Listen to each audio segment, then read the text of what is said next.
everything to me. It's a comfort zone. After the COVID, there's so many feelings with the house. The house protects you like a grandparent. In all the seasons, it gives you protection.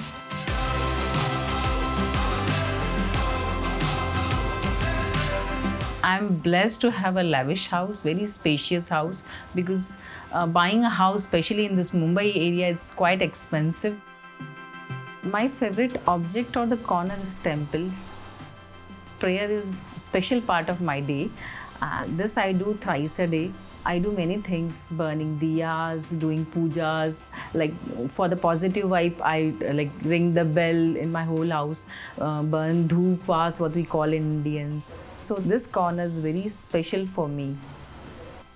Whether I'm living in an old house or a new house, should have a concept of what you enjoy, what you love, and what you like. I believe in good vibes, positive vibes.